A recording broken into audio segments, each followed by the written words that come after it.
dangerous though to have such young kids that are just in high school or who haven't even gotten out of high school just helping you around a community that's so big? A gang controls the entire community. Well, yeah, of course it's dangerous, but as I said before, they do it because they want to do it. I didn't force them to come here. Plus, it's more thrilling, you know. There's more danger. Exactly. You can get more aroused. It's funner, you know. Doesn't it resort to more violence? They're kids. I guess, yeah. But they come to me because they want to. As I said, that they're not. I didn't go to their homes and kidnap them. They come to me because they want to do this, whether it be violent or not. Do you consider yourself a last resort for them? After they dropped out of school, they can't find a job. Do you think the main reason they're coming to you is because they're in a bad spot, or is it because they actually look up to you? Which one do you think it is more? They look up to me because they want to be like me. Most of these kids don't want to be a typical guy in a suit in a corporate job. Look at me.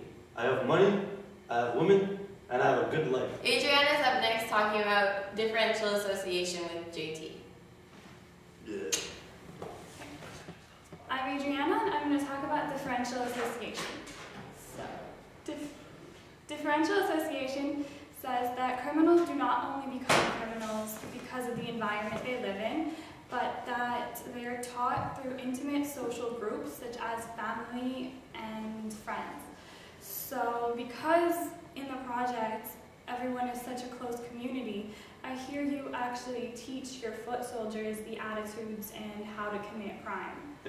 Well, we have our meetings, you know, where we meet with them and we show them like how to sell the drugs, how not to get caught, how to protect themselves. We pretty much teach them how we work as a group together and how we do our things.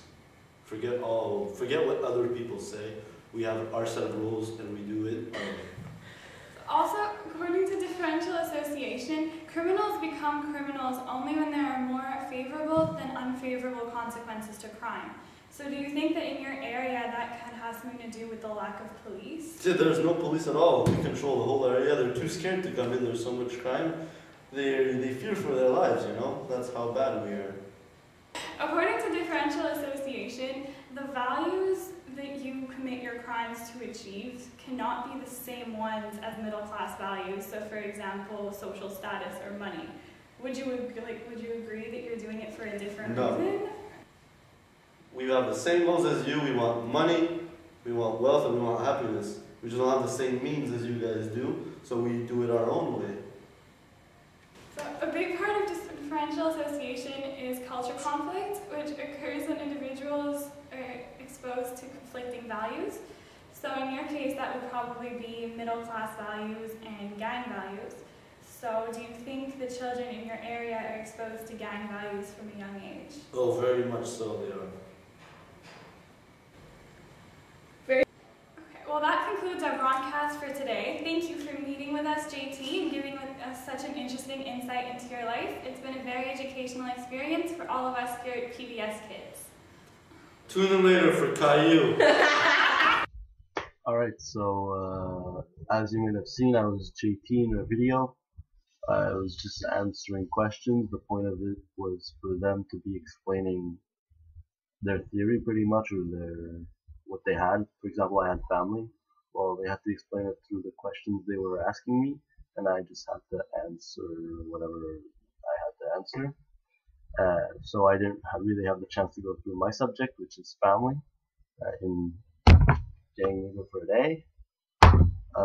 So for family, an example of this is family is a very big issue in the book.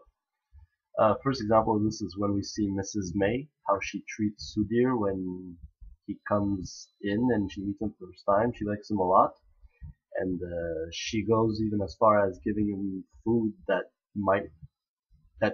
she gives him food that meant that she and her sons would probably eat less or not at all for that time.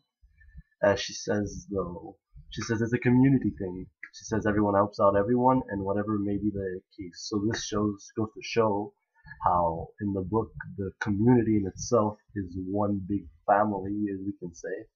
Like another example is when they take in the little girl, or both her parents are in jail. Every time there's a sign of a social worker or something like that that wants to take her away, well, they hide her in another family in the community they have, in the homes. So it just goes to show how together they form one big team or a family, as I like to call it. And something I wanted to say is I kind of see it as being like the JT is like the father of the family. He controls everyone. He's the boss. So like, yeah, he's pretty much the father of the community, and people under him are his children. He calls them his soldiers or whatever. I could call them his children because they all respect him. They want to be like him. They're kind of a father figure for them.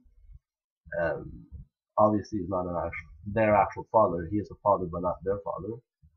But yeah, he's a father figure. We can like relate this to, for example, the mafia, where there's the Godfather. So JT could be the Godfather of his community. So yeah, that's what I had to say about my subject.